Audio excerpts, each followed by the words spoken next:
اس وقت رمیز صاحب، آغا جان اور رومینہ بیگم بڑی حویلی میں موجود تھے۔ ڈرائنگ روم میں اس وقت مکمل خاموشی چھائی ہوئی تھی۔ آغا جان کا مطالبہ سن کر سب لوگ خاموش ہو گئے تھے، جبکہ ان کی نظریں یاور ہمایوں پر ٹکی تھی، جو گہری سوچ میں گم تھا۔ یاور بیٹا، جواب دو، آپ کو یہ رشتہ منظور ہے یا نہیں؟ اس نے ایک نظر اٹھا کر آغا جان کی طرف دیکھا اور کھنکار کر گلا صاف کیا۔ جی آغا جان، میری طرف سے اس رشتے کے لیے ایک شرط ہے۔ وہ بہت ناپ تول کر بول رہا تھا۔ اگر آپ لوگوں کو میری شرط منظور ہے تو اگلے مہینے کی کسی بھی تاریخ کو آپ بارات لے کر آ سکتے ہیں۔ کیسی شرط؟ اس نے غور سے ان کے چہرے کو دیکھا۔ آغا جان، اگر حازم کو ادینہ سے شادی کرنی ہے تو اس سے زہرہ کو طلاق دینی ہوگی۔ رمیز صاحب اپنی جگہ سے اٹھ کھڑے ہوئے، جبکہ آغا جان اپنی جگہ پر پہلو بدل کر رہ گئے۔ ایسا کبھی نہیں ہو سکتا، جواب رمیز صاحب کی طرف سے آیا تھا۔ تو پھر ٹھیک ہے، آپ یہ سوال لے کر دوبارہ یہاں نہیں آئیں گے۔ یاور نے اپنی طرف سے بات ختم کر دی۔ رمیز صاحب دروازے کی طرف مڑ گئے جب ان کے کانوں میں آغا جان کی آواز گونجی، ٹھیک ہے، ہمیں منظور ہے۔ اس بار ان کی بات پر یاور ہمایوں اپنی جگہ پر پہلو بدل کر رہ گیا۔ اس کے چہرے پہ ایک سایہ سا آ کر لہرا گیا۔ رمیز صاحب غصے سے وہاں سے چلے گئے۔ رومینہ بیگم ادینہ کو خوشخبری سنانے چلی گئی، جبکہ سیما بیگم آغا جان کے گلے لگ کر پھوٹ پھوٹ کر رو دیں۔ آغا جان، یہ سب بہت غلط ہو رہا ہے، یاور نے احتجاج کیا۔ یہی صحیح ہے یاور، تم نے بہت اچھا کیا یہ شرط رکھ کر۔ اگر حازم کو اس سے محبت ہوئی تو وہ اسے نہیں چھوڑے گا۔ آغا جان، میں اسے بہت اچھی طرح سے جانتا ہوں، وہ انتقام کی آگ میں سب کچھ جلا دے گا، سب کچھ راکھ ہو جائے گا، ایک بے گناہ اس سب میں برباد ہو جائے گی۔ نہیں برباد ہوگی وہ، میں کوئی اچھا سا لڑکا دیکھ کر اس کی شادی کر دوں گا۔ آغا جان کی بات پر یاور ہمایوں نے اچنبھا سے انہیں دیکھا، جبکہ آغا جان بیٹی کی طرف مڑ گئے تھے۔ یاور ان پر ایک نظر ڈالتا ہوا وہاں سے نکل گیا۔ اس کے نکلنے کے بعد آغا جان نے سیما بیگم کی طرف دیکھا، بیٹا اپنی بات پر قائم رہنا۔ آغا جان، میں آپ سے وعدہ کرتی ہوں، ویسے مجھے امید ہے حازم سمجھ جائے گا، وہ زہرہ کو نہیں چھوڑے گا۔ میں بھی اسی امید پر ہوں۔ حازم خان کو جب یہ شرط بتائی گئی تو وہ ہتے سے ہی اکھڑ گیا۔ ایسا کبھی نہیں ہو سکتا، میں اسے کسی بھی صورت طلاق نہیں دوں گا۔ رومینہ بیگم اسے کلائی سے پکڑ کر کمرے میں لے آئیں۔ حازم، تم اس کل کی آئی لڑکی کے لیے اپنی ماں کے فیصلے سے روگردانی کر رہے ہو؟ ادینہ میں کس چیز کی کمی ہے؟ کیا وہ خوبصورتی میں زہرہ سے کم ہے؟ اس کا اسٹیٹس بھی تو دیکھو۔ حازم، میں تمہیں معاف نہیں کروں گی۔ اگر تم نے مجھے اس مقام پر آ کر رسوا کیا تو جان لینا میں اپنی جان دے دوں گی، اور وصیت کروں گی تم میرے جنازے کو کندھا بھی نہیں دو گے۔ وہ منہ کھولے ماں کا فرمان سن رہا تھا۔ ایک طرف ماں تھی تو دوسری طرف محبت۔ اس کے دماغ سے انتقام کی آگ تو نکل چکی تھی، لیکن دل میں محبت کی آگ ابھی جل رہی تھی۔ لیکن اس بار ماں کے آگے وہ اس قدر مجبور ہو جائے گا، ایسا تو اس نے سوچا ہی نہیں تھا۔ وہ کمرے میں داخل ہوا تو وہ وارڈروب میں سے اپنے کپڑے نکال کر پیکنگ کر رہی تھی۔ یہ کیا کر رہی ہو تم؟ آقا جان نے کہا ہے کہ میں پیکنگ کر لوں۔ کیوں؟ یہ تو آپ ان سے ہی پوچھیں، مجھے تم سے کچھ بات کرنی ہے۔ بولے، میں سن رہی ہوں، وہ مصروف انداز میں بولی۔ زہرہ، اگر میں اور تم حویلی سے کہیں اور چلے چلیں تو؟ مطلب کہاں؟ امریکہ، کینیڈا یا کہیں اور؟ زہرہ نے پلٹ کر اسے دیکھا اور ہاتھ میں موجود کپڑوں کو ایک سائڈ پر رکھتے ہوئے حازم کے قریب چلی آئی۔ حازم، یہ جو محبت کا بھوت ہوتا ہے نا، یہ شادی کے چند سالوں کے بعد سر سے اتر جاتا ہے اور پھر سے اپنوں کی یاد ستانے لگتی ہے۔ ہم جتنا بھی بھاگ لیں اپنی جڑوں سے الگ نہیں ہو سکتے، ہمیں کبھی نہ کبھی اپنے اصل کی طرف لوٹنا ہوتا ہے۔ حازم خان، آپ جو فیصلہ کرنا چاہتے ہیں کر لیں، میں آپ کو مورد الزام نہیں ٹھہراؤں گی۔ آپ دوسری شادی کرنا چاہتے ہیں کر لیں۔ زہرہ جمال نے ایک لمبی سانس بھری اور اٹھ کر اپنے کام میں مصروف ہو گئی۔ حازم نے اسے بازو سے پکڑ کر جھٹکا دیا تو وہ اس کے سینے سے آ لگی۔ حازم نے اسے اپنی باہوں کے حصار میں زور سے بھینچ لیا۔ زہرہ عجیب سی کیفیت میں گھری اس کی باہوں میں بغیر کسی مزاحمت کیے پڑی رہی۔ حازم نے اسے خود سے الگ کرتے ہوئے اس کے پیشانی پر اپنے لب رکھے اور نرمی سے اسے چھوڑتے ہوئے کمرے سے نکل گیا۔ گاڑی ہچکولے کھاتی آگے بڑھ رہی تھی۔ زہرہ جمال بت بنی بیٹھی تھی، آنسو اس کی آنکھوں سے رواں تھے۔ اس نے بے یقینی سے ایک بار پھر اپنی گود میں رکھے کاغذ پر ایک نظر دوڑائی۔ کیا یہ واقعی میں سچ تھا؟ کیا یہ رشتہ اتنا ہی کچا تھا کہ یہ کاغذ کے ٹکڑے سے ختم ہو گیا؟ اس کی خوشبو تو ابھی بھی زہرہ کے پاس تھی۔ وہ آج صبح کتنا خوش تھی۔ اس نے کئی بار اپنی پیشانی پر ہاتھ رکھ کر اس کا لمس محسوس کیا تھا، لیکن جب وہ خوشی خوشی نیچے آئی تو بڑے سے ہال میں سب لوگ نظریں جھکائے بیٹھے تھے۔ اس کا نیچے آنا کسی نے نوٹس نہیں کیا، یا پھر وہ اس سے نظریں چرا رہے تھے۔ اس نے حازم خان کی طرف دیکھا، جو اس پر اپنی سرخ آنکھیں ٹکائے لب سیے بیٹھا تھا۔ اس کے دیکھنے پر وہ اٹھ کر دھیمی چال چلتا ہوا اس کے قریب آیا۔ زہرہ، اس پر سائن کر دو۔ میں نے اس پر سائن کر دیے ہیں۔ زہرہ نے ہاتھ آگے بڑھا کر کاغذ لیا اور سوالیہ انداز میں دیکھا۔ حازم نے انگلی سے ایک جگہ پر اشارہ کیا۔ زہرہ نے سائن کر کے کاغذ اس کی طرف بڑھا دیا۔ اس کے اتنی آسانی سے سائن کرنے پر سب لوگ حیرت سے اسے دیکھنے لگے۔ پوچھو گی نہیں، یہ کس پر سائن لیے ہیں تمہارے؟ کچن کی طرف جاتی زہرہ نے مڑ کر حازم خان کی طرف سوالیہ نظروں سے دیکھا۔ یہ تم خود ہی پڑھ لو۔ زہرہ نے اس کے ہاتھ سے کاغذ لے کر جب اس پر نظر دوڑائی تو سانس اس کے سینے میں اٹکنے لگا، آنسو ٹپ ٹپ اس کی آنکھوں سے گرنے لگے۔ حازم خان مزید وہاں نہیں رکا تھا، لمبے لمبے ڈگ بھرتا وہاں سے چلا گیا۔ زہرہ جمال اب رمیز صاحب کے ساتھ شہر جا رہی تھی، ان کے شہر والے گھر میں۔ اس نے رو رو کر اپنی آنکھیں سجا لی تھی۔ اسے تو اس شخص سے پہلی نظر میں محبت ہو گئی تھی۔ اسے اگر پتا ہوتا کہ وہ اس سے اپنا رشتہ توڑ رہا ہے تو وہ اس سے پہلے ہی اپنی جان لے لیتی۔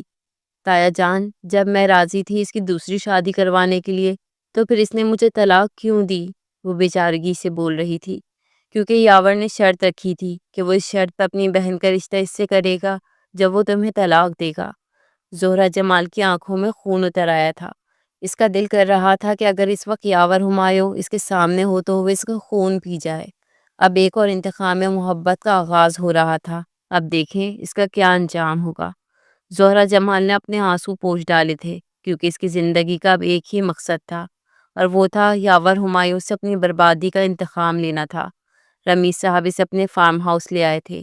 انہوں نے اس سے پوچھا تھا کہ اگر وہ اپنی ماں سے ملنے چلے تو وہ اسے لے چلیں گے، لیکن اس نے انکار کر دیا۔ جب ماں نے اتنے عرصے میں کبھی ایک بار کال کر کے بھی اس کی خیریت دریافت نہیں کی، وہ کیوں کر وہاں جا کر انہیں اپنے برباد ہونے کی خبر دیتی۔ رمیز صاحب نے اس کا یونی میں ایڈمیشن کروا دیا تھا۔ زہرہ نے سب کچھ بھول کر زندگی میں آگے بڑھنے کا فیصلہ کیا۔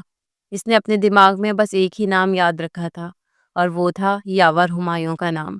وہ روز رات سونے سے پہلے خود کو یہ باور کرواتی تھی کہ وہ یاور ہمایوں سے بدلہ لے گی۔ حازم خان اور ادینہ کی شادی دھوم دھام سے کی گئی۔ حازم خان ماں کی محبت میں ہار گیا تھا۔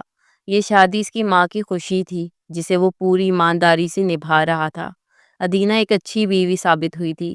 وہ اس کا بہت خیال رکھتی تھی۔ حازم خان نے اسے اپنی زندگی میں ایک خاص مقام دیا تھا، لیکن دل کا ایک خانہ ہمیشہ کے لیے بند کر دیا تھا۔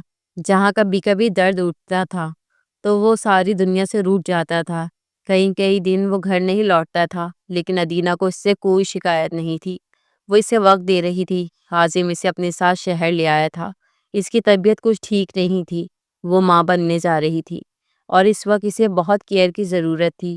حازم کا زیادہ وقت شہر میں ہی گزرتا تھا، اس لیے وہ اسے ساتھ لے آیا تھا۔ رومینہ بیگم بہت خوش تھیں، اور وہ بھی آتی جاتی رہتی تھیں۔ حازم نے خود کو کام میں غرق کر لیا تھا۔ گزرے ایک سال میں وہ چند بار ہی حویلی گیا تھا۔ باپ کا رویہ بس لیا دیا انداز لیے ہوئے تھا، تو آغا جان بات تو کرتے تھے، لیکن وہ پہلے والی بات نہیں تھی۔ حازم کا دل دکھتا تھا وہاں جا کر، اس لیے اس نے وہاں جانا ہی چھوڑ دیا۔ اپنے پیاروں کی نظروں میں بیگانگی دیکھ کر دل میں درد اٹھتا ہے۔ بس ایک ماں ہی تھی جن کے لیے جاتا تھا، لیکن وہ خود ہی شہر آ کر مل جاتی تھی۔ اس نے پلٹ کر آج تک زہرہ جمال کا نام اپنی زبان پر نہیں لایا۔ خود پہ ضبط کے بندھن بٹھا دیے تھے، لیکن جب سے اسے پتہ چلا تھا کہ وہ باپ بننے والا ہے، وہ ادینہ کا خیال رکھنے لگا تھا۔ اس کا دل بس ایک ہی دعا کرتا تھا کہ خدا اسے بیٹی کا باپ نہ بنا دے۔ یہ نہیں تھا کہ وہ کوئی جاگیردارانہ سوچ کا مالک تھا۔ اس کی کوئی بہن نہیں تھی، اس لیے اس کی ہمیشہ سے خواہش تھی کہ اس کی پہلی بیٹی ہو۔ لیکن جو کچھ وہ زہرہ کے ساتھ کر چکا تھا، اب اس کا دل سوچ کر کام چاہتا تھا کہ اگر کبھی مکافات عمل شروع ہو گیا تو وہ کیا کرے گا۔ زہرہ جمال کی زندگی میں ایک ٹھہراؤ آ گیا تھا۔ رمی صاحب اور آغا جان اس کا پتہ کرتے رہتے تھے۔ اسے زندگی کی ہر سہولت میسر تھی، لیکن زندگی میں سکون نہیں تھا۔ جو لوگ انتقام کی آگ میں چلتے ہیں وہ زندگی میں کبھی بھی سکون نہیں پا سکتے، وہ عاظم خان کی طرح بے سکون ہی رہتے ہیں۔ اب زہرہ جمال بھی اسی راہ پر چل دی تھی، لیکن کیا زہرہ جمال بھی عاظم کی طرح سب کچھ لوٹا دے گی؟ اس کی آج اسلام آباد سیکریٹریٹ میں ایک اہم میٹنگ تھی۔ گاڑی اپنی پوری رفتار سے اسلام آباد کی سڑکوں پر دوڑ رہی تھی۔ یاور ہمایوں سیاست کی دنیا کا ایک جگمگاتا ستارہ تھا۔ فورن منسٹری جیسے اہم عہدے پر تعینات ہوئے اسے پورا 1 سال بیت چکا تھا۔ اس نے اپنی قابلیت سے ثابت کیا تھا کہ وہ ایک بہترین انتخاب تھا۔ اس نے اپنے علاقے کے لیے بہت کام کیا تھا۔ وہ میٹنگ کے بعد لاہور جا رہا تھا۔ اسے گھر سے کال کر کے سیما بیگم نے بتایا تھا کہ ادینہ نے ایک بیٹی کو جنم دیا ہے۔ وہ بھانجی کا سن کر بہت خوش تھا، اس لیے اس نے میٹنگ کے فوراً بعد لاہور جانے کا پروگرام طے کیا تھا۔ 2 گھنٹے کی میٹنگ وہ آدھے گھنٹے میں ہی نپٹا کر لاہور کے لیے نکل کھڑا ہوا۔ کوئی دستیاب فلائٹ نہ ہونے کی وجہ سے اس نے بائی روڈ ہی لاہور جانے کا فیصلہ کیا۔ ٹول پلازا کراس کرنے کے بعد اس نے آنکھیں موند کر سر سیٹ کی پشت سے ٹکا دیا۔ وہ ایک بہت ہی کامیاب انسان تصور کیا جاتا تھا۔ اس کی زندگی بہت ہی چارمنگ سی تھی۔ وہ ایک دنیا کے لیے مسٹر چارم تھا۔ وہ جہاں جاتا تھا لڑکیاں آہیں بھرتی تھیں، لیکن یاور ہمایوں تو ایک پری کی قید میں تھا اور وہ اس قید سے نکلنا بھی نہیں چاہتا تھا۔ ماں اسے بار بار شادی کے لیے پریشرائز کر رہی تھی۔ وہ انہیں ہر بار ٹال دیتا تھا، لیکن اب سب کچھ جانتے ہوئے بھی انہوں نے آنکھیں بند کر لی تھیں۔ وہ اب اسے شادی کے لیے مجبور کر رہی تھی۔ 4 گھنٹے کی تھکا دینے والے سفر کے بعد وہ لاہور شہر کی حدود میں داخل ہوا تو اسے کچھ مانوس سا احساس ہوا۔ اس نے ایک جگہ رک کر ڈرائیور کو مٹھائی لانے کو کہا۔ جس وقت وہ اسپتال کے کوریڈور میں پہنچا، وہ خوشی سے تیز تیز قدم اٹھاتا آگے بڑھ رہا تھا جب ایک روم سے نکل رہی لڑکی سے زوردار طریقے سے ٹکرایا۔ وہ سوری بول کر آگے بڑھ جانا چاہتا تھا، لیکن جب اس چہرے پر نظر پڑی تو وہ اپنی جگہ پر ساکن ہو گیا۔ اس کی آنکھوں میں جگنوں سے چمک اٹھے تھے۔ عرصے سے ترسی آنکھیں دید سے سیراب ہو رہی تھی، جبکہ مقابل کی آنکھوں میں سرد پن تھا۔ اس کی آنکھوں میں غصہ، نفرت، انتقام، کیا کچھ نہیں تھا۔ یاور ہمایوں کو ان آنکھوں سے ایسے بھی پیار تھا۔ اس ہستی کو تو اس کا قتل بھی معاف تھا، اور یہ غصہ اور نفرت تو معمولی سی بات تھی۔ وہ اس پر ایک تیز نظر ڈال کر آگے بڑھ گئی۔ وہ اس کے پیچھے جانا چاہتا تھا، لیکن اس سے پہلے ہی اسے اپنی پشت پر رومینہ بیگم کی آواز سنائی دی۔ وہ تیزی سے ان کی طرف پلٹا، جیسے کہیں اس کی چوری تو نہیں پکڑی گئی، لیکن وہ زہرہ جمال اس کے چوڑے شانوں کے پیچھے چھپ گئی تھی، اس لیے وہ اسے نہیں دیکھ سکی۔ ادینہ کی بیٹی بہت پیاری تھی۔ عاظم نے اس کا نام ستارہ رکھا تھا۔ یاور کو دیکھ ادینہ بہت خوش ہوئی تھی۔ وہ دونوں بہن بھائی پورے 1 سال کے بعد مل رہے تھے۔ یاور نے محبت سے اس کا سر کا بوسہ لیا اور بیبی کاٹ میں پڑی بچی کو اپنی باہوں میں بھر لیا۔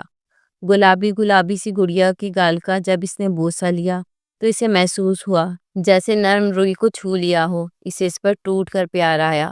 رومینہ بیگم تو خوشی سے پھولے نہیں سما رہی تھی۔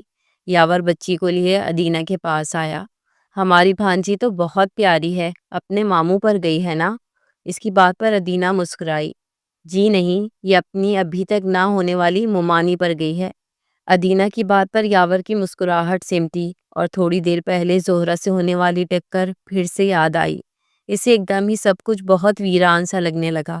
وہ بچی کو رومینہ بیگم کی گود میں ڈال کر ادینہ کے سر پر ہاتھ رکھتا ہوا باہر نکل آیا۔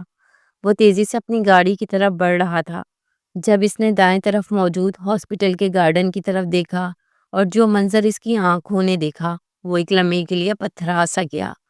لیکن جلد ہی اس نے خود کو سنبھالا اور لمبے لمبے ڈگ بھرتا ہوا عاظم اور زہرہ تک پہنچا، جو ایک دوسرے کو دیکھ کر اپنی اپنی جگہ پر ساکت ہو گئے تھے۔ زہرہ کو ہوش تب آیا جب اس نے عاظم کے سامنے آ کر ایک اور وجود کو کھڑا پایا۔ کیسی ہیں مس زہرہ جمال؟ یاور کے اس ایک جملے میں ایک کاٹ تھی جو زہرہ جمال کو کسی چابک کی طرح لگی۔ میں بالکل ٹھیک ہوں مسٹر یاور ہمایوں، اس نے بھی چبا چبا کر الفاظ ادا کیے۔ بائی دا وے تم دونوں یہاں کیا کر رہے ہو؟ اس کے سوال پر عاظم خان اپنا چشمہ ٹھیک کرتا ہوا ایکسکیوز کرتا ہوا ایک سائڈ پر مڑ گیا۔ زہرہ بھی یاور کو اگنور کرتی ہوئی ایک سائڈ پر مڑی ہی تھی جب یاور نے اسے پکارا، زہرہ ایک کپ کافی پیو گی؟ نو تھینکس، میں لیٹ ہو رہی ہوں، وہ مصروف سے انداز میں بولی۔ ویسے مجھے مبارکباد نہیں دو گی؟ کس بات کے لیے؟ میں ماموں جو بن گیا ہوں۔ اس کی بات پر زہرا نے حیرانگی سے اسے دیکھا۔ ارے حازم نے تمہیں نہیں بتایا؟ بیٹی کا باپ بن گیا ہے وہ۔ زہرا نے سر جھکا کر نفی میں سر ہلایا اور آگے بڑھ گئی۔ یاور اسے کھڑا تب تک دیکھتا رہا جب تک وہ آنکھوں سے اوجھل نہیں ہو گئی۔ اس کے بعد وہ کینٹین چلایا جہاں حازم خان ایک ٹیبل پر بیٹھا ماضی میں کھویا چائے کی چسکیاں لے رہا تھا۔ یاور اس کے سامنے والی چیئر پر بیٹھا تو اس نے چونک کر اسے دیکھا۔ یاور تھوڑی دیر اسے آنکھیں چھوٹی کر کے دیکھتا رہا۔ ادینہ کو کب گھر لے کر جا رہے ہو؟ شام کو، مختصر جواب آیا۔ یاور نے سر ہلایا اور پاکٹ سے ایک سگریٹ نکال کر سلگایا اور لمبا سا کش لیتا ہوا تھوڑا سا آگے کو جھکا۔ حازم خان، جو غلطی ایک بار کر چکے ہو دوبارہ کرنے کے بارے میں سوچنا بھی نہیں۔ زہرہ جمال کا کوئی نہیں تھا لیکن ادینہ ہمایوں کا بھائی ہے اور میری ڈکشنری میں غلطی کی معافی کبھی نہیں ہوتی۔ اس کی بات پر حازم نے غصے سے دانت پیسے۔ تم اس وقت ہوش میں نہیں ہو یاور ہمایوں، لیکن میں ہوش میں ہوں۔ لیکن تم تو زہرہ جمال کو دیکھ کر ایسے ہی پاگل ہو جاتے ہو نا، اس لیے تو طلاق کی بھی شرط رکھی تھی نا تم نے۔ حازم نے ایک زوردار قہقہ لگایا تھا کیونکہ اس وقت یاور کا غصہ جھاگ کی طرح بیٹھ گیا تھا۔ بکواس بند کرو حازم، ایسا کچھ بھی نہیں ہے۔ میرا زہرہ جمال سے کوئی لینا دینا نہیں ہے، ہونا بھی نہیں چاہیے، کیونکہ میں اسے تمہارا ہونے بھی نہیں دوں گا۔ وہ میری زندگی سے تو نکل گئی ہے لیکن میں اسے تمہاری زندگی میں کبھی شامل نہیں ہونے دوں گا۔ ایک بات تو میں جانتا ہوں، تم اس کے لیے سب کچھ چھوڑ سکتے ہو۔ اگر گھر والے نہ مانے تو تب بھی تم اسے حاصل کرنے کے لیے اپنا سب کچھ داؤ پر لگا دو گے۔ یاور بالکل خاموش بیٹھا تھا۔ اس کے پاس اس کے کسی سوال کا کوئی جواب نہیں تھا۔ وہ جو کچھ بھی کہہ رہا تھا وہ بالکل سچ تھا۔ وہ زہرہ جمال کے لیے ایسے ہی جنونی تھا اور یہ بات زہرہ بھی اچھی طرح سے جانتی ہے۔ جو لوگ یاور اور زہرہ کو یونی سے جانتے ہیں وہ سب یہ باتیں بخوبی جانتے ہیں۔ یاور کچھ بھی کہے بنا وہاں سے اٹھ کر چلا گیا۔ حازم کی بیٹی کا سن کر زہرہ کے اندر کچھ ٹوٹا تھا، جس کی آواز اسے تو سنائی دے رہی تھی لیکن باہر کوئی بھی نہیں سن پا رہا تھا۔ وہ شخص جو اس سے محبت کا دعوے دار تھا، جس کی زندگی میں، جس کے کمرے میں اس کے برابر وہ 2 سال تک رہی، وہ شخص اسے تو بیوی کے حقوق نہ دے سکا۔ میں کس لیے سوگ منا رہی ہوں؟ وہ کون ہے خود کو پوجنے والا، صرف اپنے آپ سے محبت کرنے والا اور اپنوں سے محبت کرنے والا، اپنی ماں کا لاڈلا۔ میں کون تھی اس کی؟ بس بچپن کا ایک رشتہ نبھانے چلا آیا تھا، وہ بھی اپنے باپ اور دادا سے کیے وعدے کو نبھانے کے لیے، اور میں اس شخص کے پیچھے سوگ منا رہی ہوں جو نہ جانے کب کا زندگی میں آگے بڑھ چکا ہے۔ زہرہ جمال آج اپنی ناقدری پر ایک بار ہی آنسو بہا لینا چاہتی تھی۔ اتنے آنسو تو اس نے جب طلاق دی تھی تب بھی نہ بہائے ہوں گے۔ اس نے بے دردی سے ہاتھ کی پوچھ سے اپنے آنسو صاف کیے اور بیگ میں سے موبائل نکال کر آغا جان کا نمبر ڈائل کیا۔ سلام دعا کے بعد وہ اس بات پر آئی جس کے لیے اس نے کال کی تھی۔ آغا جان، آپ نے مجھ سے جواب مانگا تھا نا؟ آغا جان، آپ کا جہاں دل چاہتا ہے میری شادی کر دیں، لیکن میری بس ایک شرط ہے کہ یہ سب کچھ بہت سادگی سے ہونا چاہیے۔ وہ اپنی بات کہہ کر کال بند کر چکی تھی جبکہ آغا جان کی خوشی کا کوئی ٹھکانہ ہی نہیں تھا۔ تبھی دروازے پہ دستک دے کر یاور ہمایوں اندر داخل ہوا۔ آغا جان سے مصافحہ کر کے وہ ان کے سامنے بیٹھ گیا۔ آغا جان کو وہ کچھ ٹھیک نہیں لگ رہا تھا۔ کیا ہوا ہے یاور، سب ٹھیک ہے نا؟ جی، اس نے اسبات میں سر ہلایا۔ مجھے آپ سے کچھ بات کرنی ہے۔ بولو، میں سن رہا ہوں۔ آغا جان، آپ نے ایک بار کہا تھا کہ آپ کوئی اچھا سا لڑکا دیکھ کر زہرہ کی شادی کر دیں گے۔ آغا جان نے اسبات میں سر ہلایا۔ آغا جان، کیا وہ اچھا لڑکا میں نہیں ہو سکتا؟ کبھی نہیں۔ آغا جان اپنی جگہ سے کھڑے ہو گئے۔ کیوں؟ تمہاری کیوں کا جواب نہیں ہے ہمارے پاس۔ لیکن آغا جان، مجھے جواب چاہیے۔ اس کی کیا گارنٹی ہے کہ تم اسے کل کو حازم کی طرح چھوڑ تو نہیں دو گے؟ آپ کو کیا گارنٹی چاہیے؟ کچھ بھی نہیں، کیونکہ میں اس کا نکاح طے کر چکا ہوں۔ پرسوں اس کا نکاح ہے۔ تم دوبارہ مجھے اس کے آس پاس نظر نہ آؤ۔ چلے جاؤ یہاں سے۔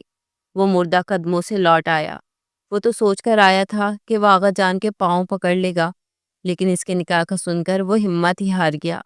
وہ رش ڈرائیونگ کرتا ہوا جب حویلی پہنچا تو وہاں عجب سما تھا۔ ساری حویلی کو دلہن کی طرح سجایا گیا۔ وہ اندر داخل ہوا تو ہر طرف زرق برق لباس پھیلے ہوئے تھے۔ وہ حیران ہوتا آگے بڑھا جب سیما بیگم اس کی طرف بڑھی۔ یاور، تم آ گئے بیٹا؟ چلو شکر ہے وقت پر پہنچ آئے ہو۔ بیٹا میں نے بہت اچھی لڑکی تمہارے لیے پسند کی ہے، کل تمہارا نکاح ہے۔ یاور حیران ہو کر ماں کو دیکھنے لگا۔ مجھے بے حد اصرار پر گھر بلانے کا مقصد یہ تھا؟ جی ہاں، کیونکہ تمہیں بتا دیتی تو تم نے کہاں آنا تھا۔ وہ سب کو سلام کرتا ہوا اپنے کمرے میں آ گیا۔ اگر وہ نہیں تو کوئی بھی ہو کیا فرق پڑتا ہے؟ اس کا دل خون کے آنسو رو رہا تھا۔ اس نے 2 سلیپنگ پلز لیں اور بے سدھ ہو گیا، آنے والے وقت سے بے خبر۔ وہ اس وقت ایک نہایت ہی خوبصورت جھیل کے پاس کھڑا تھا۔ دودھ کی طرح سفید پانی ایک قطار کی طرح نیچے بہہ رہا تھا۔ دور کہیں سے بگلے اڑ اڑ کر آ رہے تھے اور جھیل کی سطح سے پانی کے چند قطرے منہ میں لے کر واپس اپنی منزل کی طرف روانہ ہو جاتے تھے۔ تبھی سے اپنے پیچھے پائل کی آواز سنائی دی۔ وہ پلٹ کر دیکھنا چاہتا تھا لیکن اسے ڈر لگ رہا تھا، کسی نادیدہ قوت نے اسے جکڑ لیا ہو۔ آواز اس کے قریب تر ہو رہی تھی۔ اس کے نتنوں سے مانوس سی خوشبو ٹکرائی، چوڑیوں کی کھنک پائل کی چھنکار کے ساتھ۔ سرخ آنچل اس کی آنکھوں کے آگے لہرایا۔ اس نے تیزی سے گردن موڑ کر دیکھا لیکن اگلے ہی پل اس کی آنکھ کھل گئی۔ اس نے خود کو نرم بستر پر پایا۔ وہ آنکھیں پھاڑے اپنے آس پاس دیکھنے لگا، لیکن سارا منظر بدل چکا تھا۔ اس نے آنکھیں موند کر پھر سے وہ منظر یاد کرنے کی کوشش کی، لیکن وہ اس طرح سے امیجن نہیں کر سکا۔ اس خواب کے زیر اثر وہ کتنی ہی دیر آنکھیں موندے پڑا رہا۔ آخر کار سستی سے وہ بیڈ سے اٹھا، واش روم میں فریش ہو کر واپس لوٹا تو کمرے میں سیما بیگم کھڑی تھی، ہاتھ میں خوبصورت سی شیروانی اٹھائے کھڑی تھی۔ یاور نے انہیں دیکھ کر نگاہیں پھیر لی اور آگے بڑھ کر وارڈروم میں سے شرٹ نکال کر پہننے لگا۔ سیما بیگم کو اس کی بے رخی پر بھی پیار آیا۔ انہوں نے آگے بڑھ کر اسے اپنی طرف موڑا اور شیروانی آگے رکھ کر دیکھنے لگی۔ وہ لاپرواہ بنا ادھر ادھر دیکھتا رہا۔ میرا بیٹا تو آج شہزادہ لگے گا۔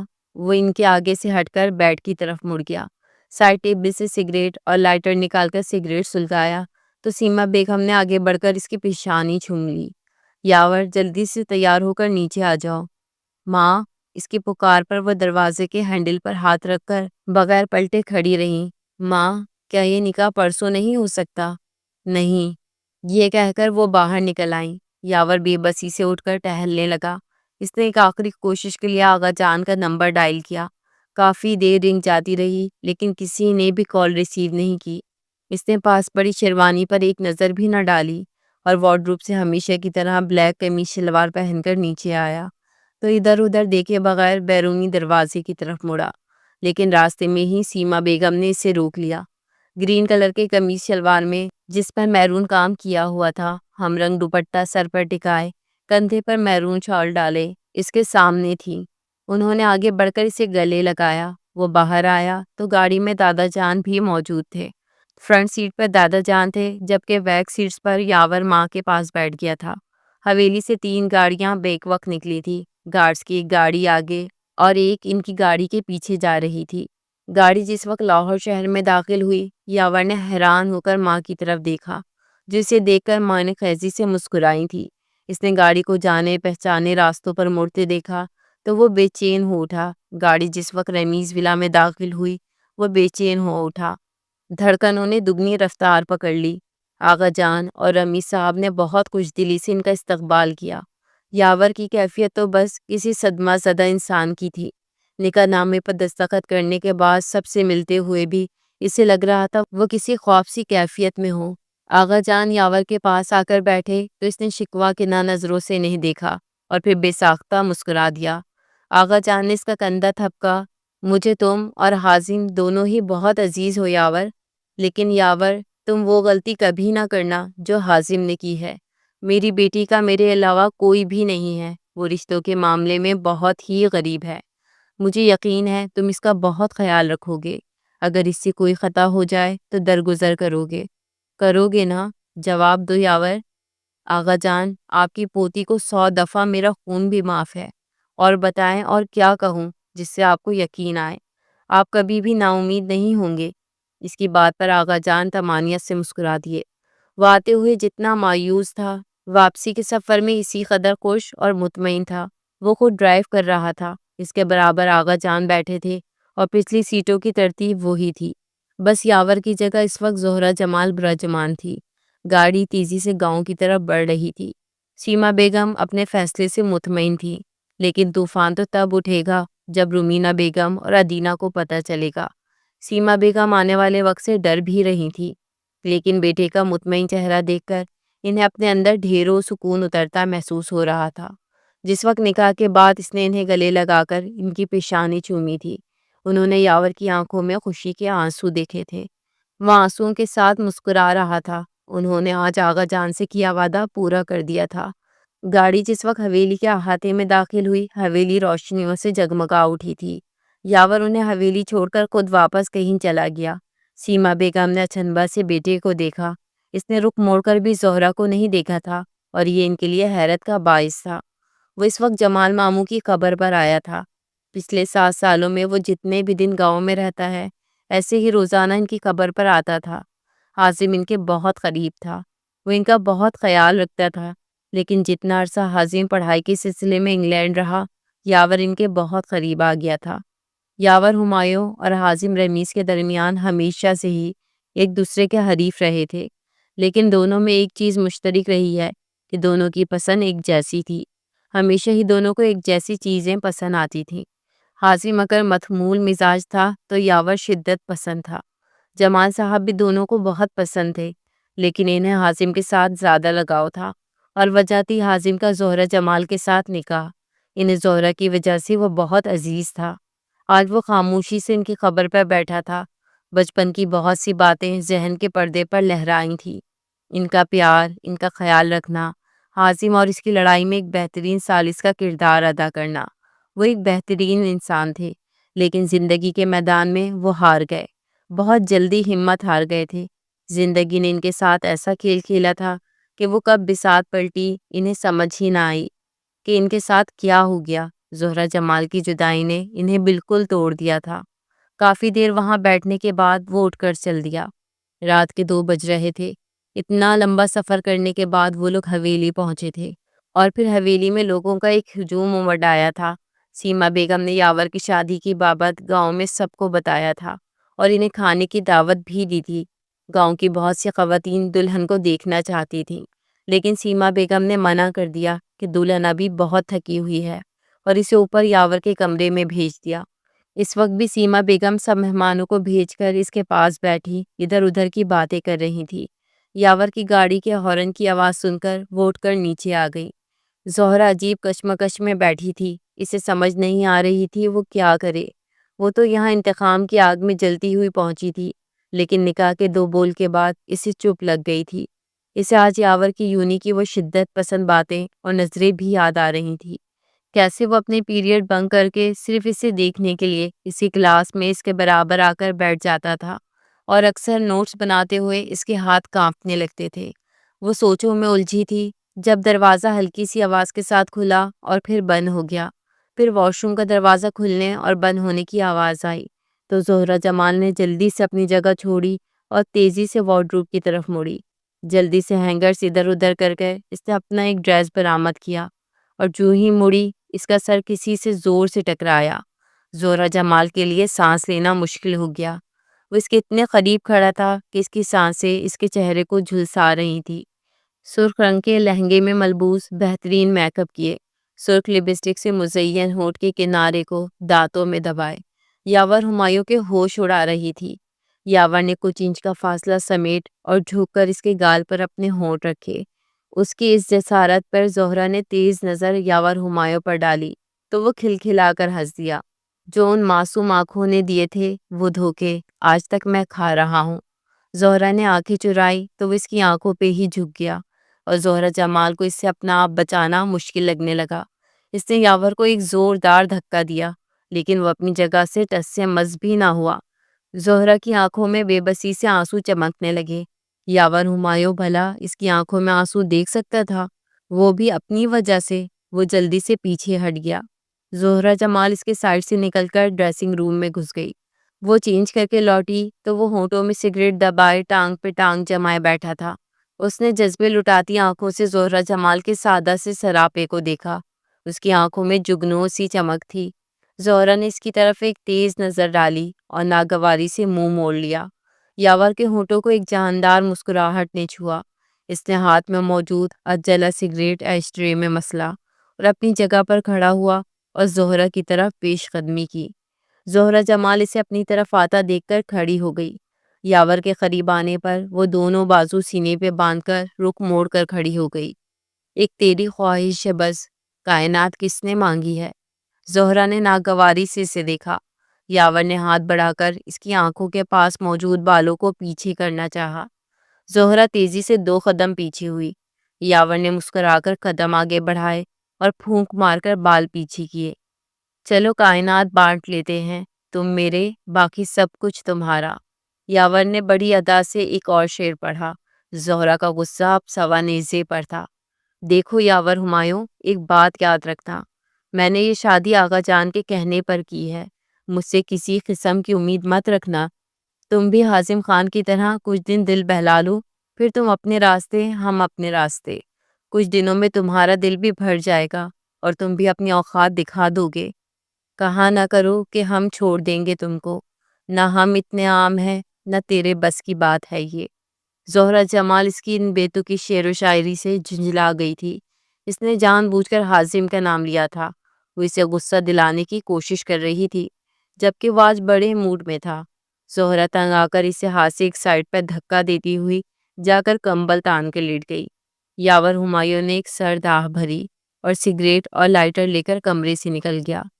خاموشی گہرے پانیوں سی ہوتی ہے، جیسے سمندر کی تہہ میں اترے بنا یہ نہیں بتایا جا سکتا کہ وہاں کیا ہوگا، ایسے ہی کسی انسان کے دل میں اترے بغیر کیسے کسی کو جان سکتے ہو۔ وہ اس وقت سیما بیگم کے برابر بیٹھی تھی۔ وہ اس کے سامنے صوفے پر پاؤں لمبے کیے ٹیبل پر رکھے بیٹھا تھا۔ تھوڑی دیر کے بعد ملازمہ چائے لے کر آئی تو وہ سب کے لیے کپ میں چائے انڈیلنے لگی۔ سیاہ اور گلابی رنگ کے لباس میں اس کی گوری رنگت اور بھی دمک رہی تھی۔ سنہری بال دوپٹے میں چھپے ہوئے تھے۔ اگر اس کے پر ہوتے تو یہ ضرور پری ہوتی۔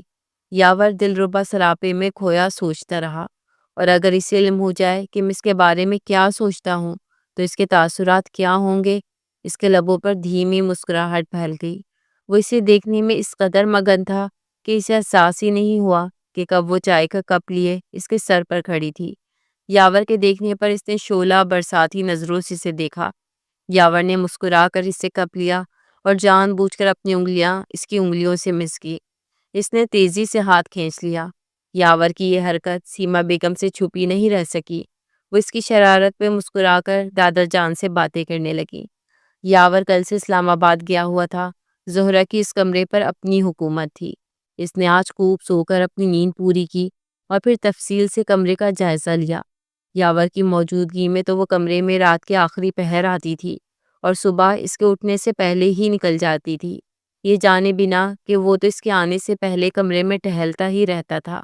Bed, side table, alarm clock, سنگھار میز پر سلیقے سے رکھی پرفیوم کی بوتلیں، ایئر فریشنر، لوشن، صوفوں کے درمیان رکھے شیشے کی میز پر رکھی گلدان اور ان میں رکھے پھول، سامنے والی دیوار پر ماہرانہ ہاتھوں سے سجائی گئی دوڑتے ہوئے گھوڑوں کی خوبصورت پینٹنگ، کمرے کے وسط میں لگا جھومر، سلک کے نفیس چمکدار پردے، فرش سے چھت تک ہر چیز سفید رنگ کا لبادہ اوڑے ہوئی تھی۔ زہرہ کمرے کی خوبصورتی دیکھ کر ساکت رہ گئی۔ ایسا شاندار کمرہ تو اس نے اپنے خیالوں میں بھی نہیں سوچا تھا۔ وہ اس گھر میں پہلے بھی کئی بار آ چکی تھی، لیکن اس کمرے تک اس کی رسائی کبھی نہیں رہی۔ وہ اس کمرے کی خوبصورتی سے حد درجہ متاثر تھی۔ وہ اس کی خوبصورتی میں کھو گئی تھی۔ تبھی دروازے پہ دستک دے کے سیما بیگم مسکراتی ہوئی اندر داخل ہوئی۔ انہوں نے اس کے سادہ سے حلیے پر ایک نظر ڈالی اور الماری کی طرف بڑھ گئی۔ ایک کام والا گرین کلر کا خوبصورت سے جوڑا نکال کر زہرہ کی طرف بڑھایا۔ زہرہ، جلدی سے یہ پہن لو۔ یہ تو بہت بھاری سوٹ ہے، ایسا ڈریس گھر میں کیسے پہن سکتی ہوں؟ اچھا۔ سیما بیگم نے ایک اور ہلکے گلابی رنگ کی لمبی فراک بیڈ پر رکھی، جس کے گلے اور گھیرے پر سلور دھاگے اور نگوں کا نفیس کام کیا گیا تھا۔ جلدی سے پہن کر آؤ، پھر دیکھو میں تمہاری خوبصورتی کو کیسے چار چاند لگاتی ہوں۔ وہ ابھی کچھ بولنے کے لیے پر تول ہی رہی تھی کہ سیما بیگم نے ہاتھ اٹھا کر اسے کچھ بھی بولنے سے منع کر دیا اور بیڈ سے کپڑے اٹھا کر اس کے ہاتھ میں تھمائے۔ اس کا رخ ڈریسنگ روم کی جانب موڑ دیا۔ ارے واہ، اب لگ رہی ہے نا میری بہو۔ کچھ دیر پہلے تو ایسے لگ رہا تھا جیسے برسوں کی بیاہی کوئی خاتون ہو۔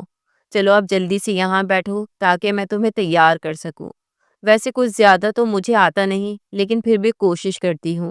اس کو سنہری بالوں کو کیچر میں مکید کر کے اس کے حسین نقوش کو اپنی مہارت سے مزید نکھارنے لگی۔ واہ، کتنی پیاری لگ رہی ہو۔ وہ خود آئینے میں اپنا عکس دیکھ کر حیران رہ گئی۔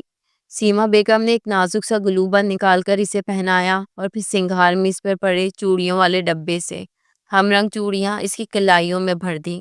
یہ کچھ زیادہ نہیں ہو گیا؟ وہ منمنائی۔ تم نئی نویلی دلہن ہو، تمہیں تو ہر وقت تیار رہنا چاہیے۔ سیما بیگم نے اسے پیار سے ڈپٹا۔ پلیز، مجھے عجیب لگ رہا ہے۔ ایسے کیسے سب کے سامنے جاؤں؟ ایسے کیسے عجیب لگ رہا ہے؟ ارے سجنے سنورنے کی یہی تو دن ہے۔ ان کے پاس اس کی ہر بات کا جواب تھا۔ وہ اکتائی سی لگ رہی تھی۔ اسے لگ رہا تھا کہ یاور سمجھے گا کہ وہ اس کے لیے تیار ہوئی ہے اور وہ اسے کسی خوش فہمی میں نہیں رکھنا چاہتی تھی۔ وہ سیما بیگم کے ساتھ بیٹھی تھی جو کھانے پر یاور کا انتظار کر رہی تھی۔ وہ پریشان سی لگ رہی تھی۔ زہرا ان سے کئی بار پوچھ چکی تھی کہ کیا مسئلہ ہے، وہ کیوں پریشان ہے، لیکن وہ مسکرا کر کچھ نہ کہہ کر خاموش ہو جاتی تھی۔ وہ کب سے ادھر ادھر چکر لگا رہی تھی۔ وہ جس وقت کمرے میں آئی تھی اس وقت تو ان کا موڈ بالکل ٹھیک تھا، لیکن اس وقت وہ سخت ٹینشن میں تھی۔ تبھی باہر گاڑی کے ہارن کی آواز سنائی دی تو وہ پریشان ہو کر زہرا کو دیکھنے لگی۔ وہ تیزی سے زہرا کی طرف مڑی اور اسے جلدی سے اوپر کمرے کی طرف جانے کو کہا۔ وہ حیران ہو کر دیکھنے لگی۔ زہرا بیٹا جلدی جاؤ، ہم بعد میں بات کرتے ہیں۔ اس وقت یاور گھر میں نہیں ہے، میں حالات کنٹرول نہیں کر سکتی۔ وہ بھاگتی ہوئی اوپر پہنچی اور ونڈو سے نیچے دیکھا تو بلیک کلر کی مرسڈیز سے حازم، ادینہ اور رومینہ بیگم اتر رہے تھے۔ رومینہ بیگم نے پوتی کو اٹھا رکھا تھا۔ غصے کی ایک تیز لہر اس کے رگوں پہ میں دوڑ گئی۔ اس نے دوپٹہ کھینچ کر بیڈ پر پھینکا، زیورات اتار کر بے دردی سے ادھر ادھر پھینکے۔ اسے آج اپنی بے وقوفی کا احساس ہو رہا تھا۔ وہ کسی مجرم کی طرح اس خوبصورت کمرے میں بند ہو چکی تھی۔ اسے کچھ ہوش نہیں تھا کب سپہر سے شام ہوئی، کب شام رات میں بدل گئی۔ 8 بجے کے قریب یاور بھی لوٹ آیا اور رات کے 10 بج گئے، لیکن وہ بھی کمرے میں نہیں آیا۔ اسے اپنے دل میں ایک درد سا محسوس ہوا۔ وہ جلدی سے اٹھی اور ایک بیگ میں اپنے کپڑے ڈالنے لگی۔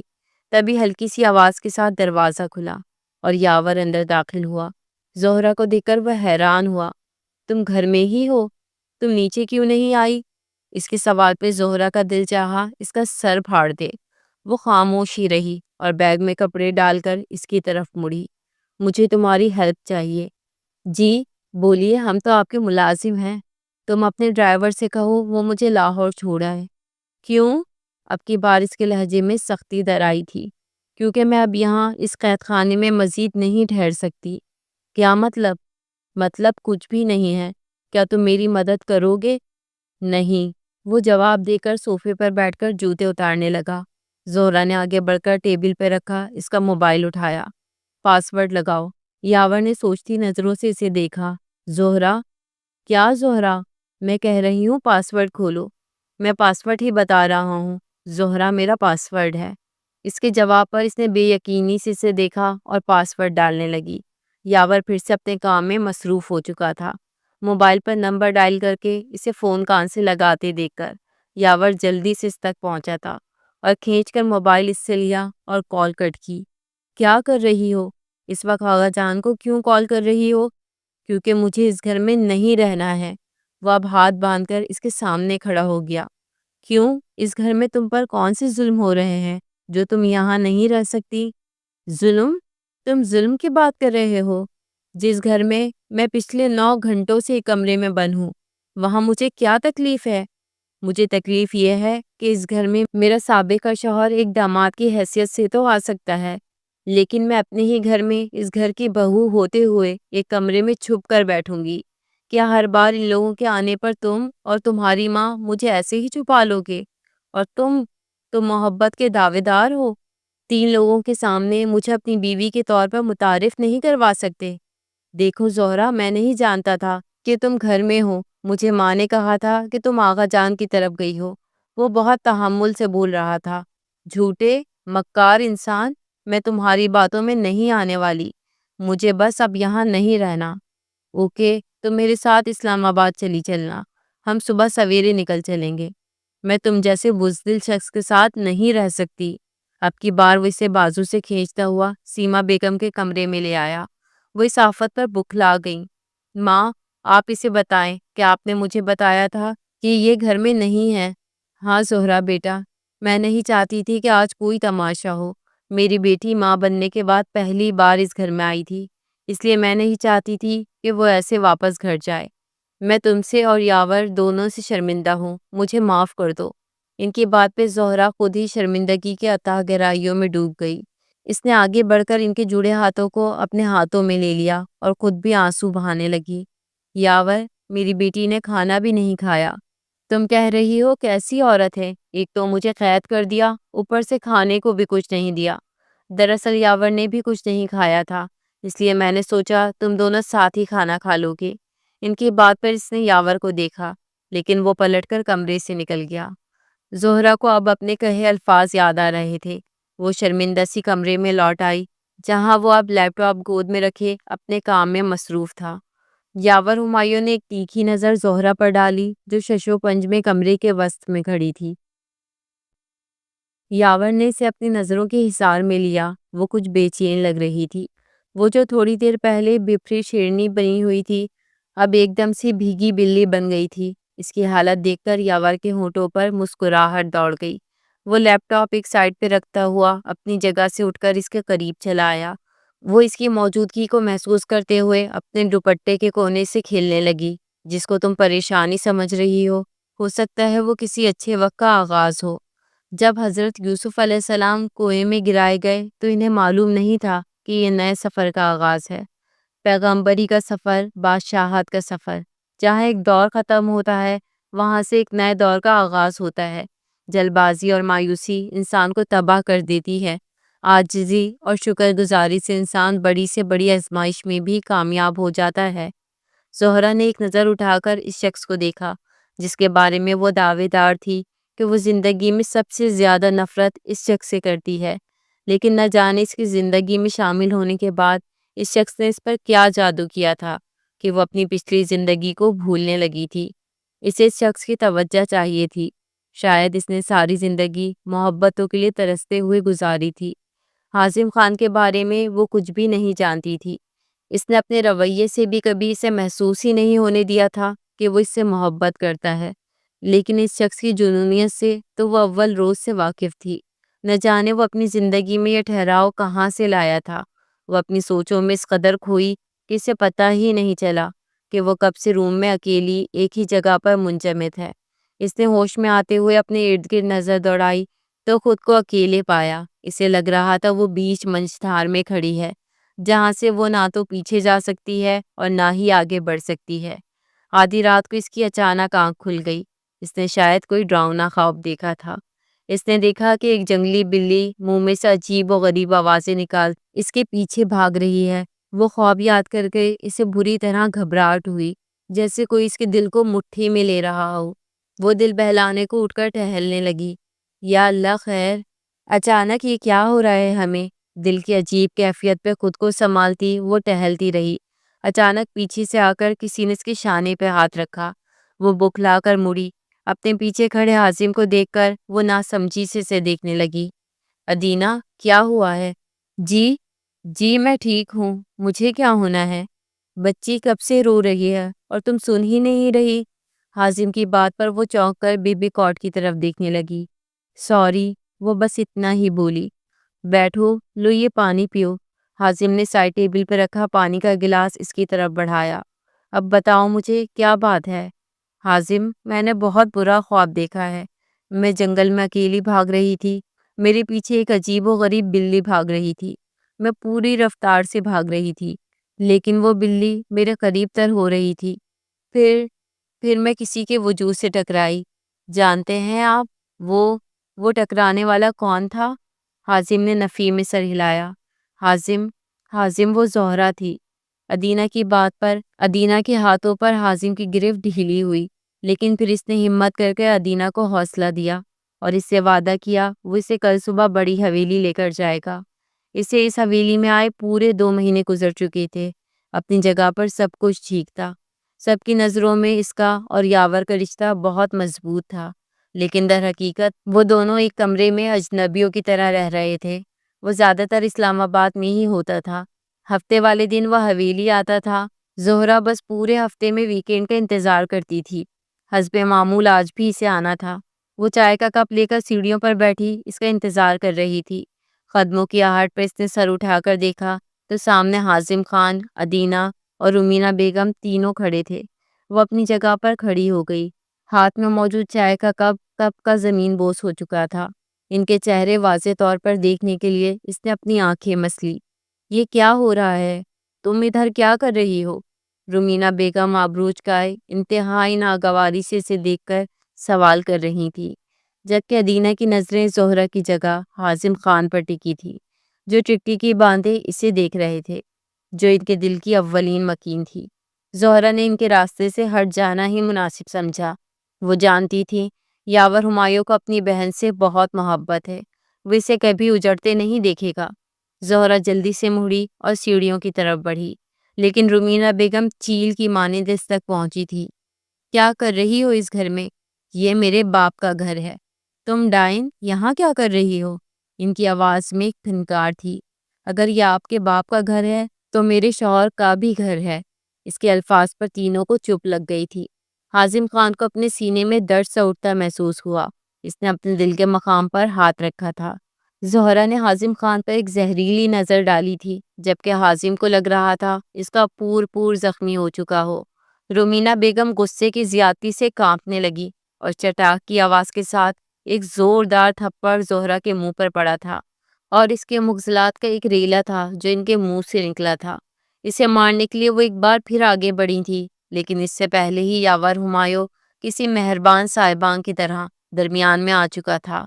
پھپھو، اپنی حد میں رہیں، یہ بیوی ہے میری، میں اپنی بیوی پر کسی کی میلی آنکھ برداشت نہیں کر سکتا، اور آپ نے اس پر ہاتھ اٹھایا ہے۔ یاور، تم جانتے ہو کیا کہہ رہے ہو؟ جانتے ہو یہ لڑکی کون ہے؟ اس کا ماضی کیا ہے؟ اپنی ماں کی باتوں سے اکتا کر حازم خان وہاں سے نکل گیا تھا۔ جی جانتا ہوں، یہ آپ کی بیٹے کی منکوہہ رہ چکی ہے، یہی ہے جس کو طلاق دے کر آپ کے بیٹے نے میری بہن سے شادی کی ہے۔ رومینہ بیگم تو یاور کے تیور دیکھ کر ہی ڈر گئی تھی اور بیٹے کے پیچھے باہر نکل گئی۔ ادینہ بھی بھائی سے ملے بغیر وہاں سے چل دی۔ یاور نے مڑ کر زہرہ کو دیکھا تو اس کا دل کٹ گیا۔ اس کے دائیں گال پر انگلیوں کے نشان سب تھے۔ ہونٹ کے کنارے سے خون کی ایک لائن بہہ رہی تھی۔ اس کا ہونٹ پھٹ چکا تھا۔ یاور نے اسے تھام کر اٹھایا اور اوپر کمرے میں لے آیا۔ اسے بیڈ پر بٹھا کر وارڈروب سے فرسٹ ایڈ باکس نکال لایا۔ کسی ماہر ڈاکٹر کی طرح اس کا زخم صاف کرنے لگا، جبکہ زہرہ ابھی تک صدمے کی کیفیت میں تھی۔ اسے یقین نہیں آ رہا تھا کہ حازم خان کے سامنے اس کی ماں اسے پیٹ رہی تھی اور وہ بزدلوں کی طرح کھڑا دیکھ رہا تھا، اور اگر یاور نہ آتا تو وہ ٹکٹکی باندھ کر یاور کو دیکھنے لگی۔ مرد کو مضبوط ہونا چاہیے، مرد تو وہی ہے جو اپنے سے جڑی عورت کی حفاظت کر سکے۔ زہرہ نے سامنے بیٹھے اپنے شوہر کو دیکھا جو فون پر کسی سے بات کر رہا تھا، شاید ماں سے بات کر رہا تھا جو دادا جان کو لے کر ہاسپٹل گئی ہوئی تھی۔ مردانہ وجاہت سے بھرپور مرد، خوبصورت نقوش والا چہرہ، اس وقت غصے کی وجہ سے رنگت سرخ ہو رہی تھی۔ کوئی بات کرتے ہوئے اس نے کندھے اور کان سے موبائل کو سہارا دیا اور سگریٹ منہ میں دبا کر لائٹر سے اسے سلگایا۔ زہرہ کی نظروں کی تپش تھی، شاید جو اس نے بھی اس کی طرف دیکھا۔ زہرہ نے نظریں جھکا لی۔ وہ فون بند کر کے اس کے پاس آیا۔ تم ٹھیک ہو؟ جی، مختصر جواب آیا۔ پھر کانپ کیوں رہی ہو؟ ڈر سے۔ کس کے ڈر سے؟ اپنے دل سے۔ اب کی بار یاور ٹھٹک گیا۔ مطلب وہ جو سوچ رہا تھا ویسا نہیں تھا، وہ کچھ اور کہنا چاہتی تھی۔ کیا ہوا ہے دل کو؟ بغاوت کر رہا ہے تو کرنے دو نا، جذبات سے چور لہجے میں کہا گیا تھا۔ میں اب بھلا روک بھی کیسے سکتی ہوں؟ اس کی بات پر وہ کھل کر ہنسا تھا۔ ارے واہ بیگم، آپ کا یہ رنگ تو بالکل انوکھا ہے، اب تو خود کو سنبھالنا بہت مشکل ہو جائے گا۔ بیڈ کے کنارے پہ ٹکی زہرہ نے ایک گہری سانس لی اور آنکھیں بند کر لیں۔ چند لمحوں بعد آنکھیں کھلی تو اس کا منہ کھلے کا کھلا رہ گیا۔ وہ عین اس کے سامنے بیٹھا تھا۔ وہ سٹپٹ آئی اور اپنی جگہ پر کھڑی ہو گئی۔ بیٹھو یہاں، اس نے ہاتھ کھینچ کر دوبارہ بٹھا لیا۔ میرا خیال ہے ہم دونوں ہی بہت سہ چکے ہیں، بس اب اور نہیں۔ یاور نے پہلی بار استحقاق سے اس کا ہاتھ تھاما۔ وہ عجیب کشمکش کا شکار تھی۔ اس نے آہستہ سے یاور کے ہاتھ سے اپنا ہاتھ کھینچ لیا تھا۔ ابھی کچھ گرہیں باقی تھیں، لیکن بدگمانی کے بادل چھٹ رہے تھے۔ یاور نے سرد سانس بھری اور اپنی جگہ سے کھڑا ہو گیا۔ اس کے لیے اتنا اظہار ہی کافی تھا۔ وہ اپنے منہ سے کہہ رہی تھی کہ اس کا دل یاور کو چاہتا ہے۔ وہ جانتا تھا وہ صبح اب دور نہیں جب وہ پوری کی پوری اس کی ہوگی۔ کبھی کبھی تو ایسا لگتا ہے جیسے ان سے اچھا دنیا میں کوئی نہیں ہے، لیکن پھر اسے یاور کی وہ بس ایک بات یاد آتی، وہ ایک شرط، تو پہلے والا خیال خود ہی اڑ جاتا ہے۔ چہرے پر آنے والے بالوں کو پیچھے کرتے ہوئے وہ مسلسل خود سے محو گفتگو تھی۔ وہ بیٹھ کی نادیدہ سلوٹوں کو دور کرنے لگی۔ یاور نے وارڈروب سے ایک پیکٹ نکال کر زہرہ کی طرف بڑھایا۔ اسے کھول کر دیکھو کیسا ہے۔ کیا ہے یہ؟ منہ دکھائی کا تحفہ۔ اس کے جواب پر وہ پیکٹ زہرہ کے ہاتھ سے گر گیا، جسے یاور نے تھام لیا۔ اس نے پیکٹ اٹھا کر اس کی گود میں رکھ دیا اور خود سامنے ٹانگ پہ ٹانگ جما کر صوفے پر بیٹھ گیا۔ وہ بنا اس کی طرف دیکھے پیکٹ کھولنے لگی۔ ہاتھوں میں واضح ارتعاش تھا۔ وہ اس کی نظروں سے قائف ہو رہی تھی۔ میں مدد کر دوں؟ وہ اٹھ کر اس کے قریب آ کر بیٹھ گیا۔ نہیں، میں کھول لیتی ہوں۔ پیکٹ کھولا تو اندر ایک چھوٹی سی گولڈن کلر کی ڈبیا تھی، جسے کھولنے پر ایک پل کے لیے زہرہ خاموش ہو گئی۔ وہ بے یقین تھی۔ اس نے آنکھ اٹھا کر یاور کو دیکھا، جو پرشوق نظروں سے اسے ہی دیکھ رہا تھا۔ کیسا لگا گفٹ؟ یہ تو اس نے ایک بار پھر ایئرنگز کو دیکھا۔ گولڈن کلر کے چھوٹے چھوٹے فلاور شیپ کے وہ ایئرنگز بچپن میں اسے اس کے پاپا نے دیے تھے، لیکن یونی میں یہ کھو گئے تھے۔ زہرہ ان کے کھونے پر بہت روئی تھی اور کئی دن رنجیدہ رہی تھی۔ اس کے پاس اپنے باپ کے حوالے سے وہی بس ایک نشانی تھی۔ یہ تو کھو گئے تھے نا؟ ہاں، یاور نے اسباب میں سر ہلایا۔ یہ وہ نہیں ہے، لیکن ویسے ہی تو ہے نا۔ تمہیں کیسے یاد رہا؟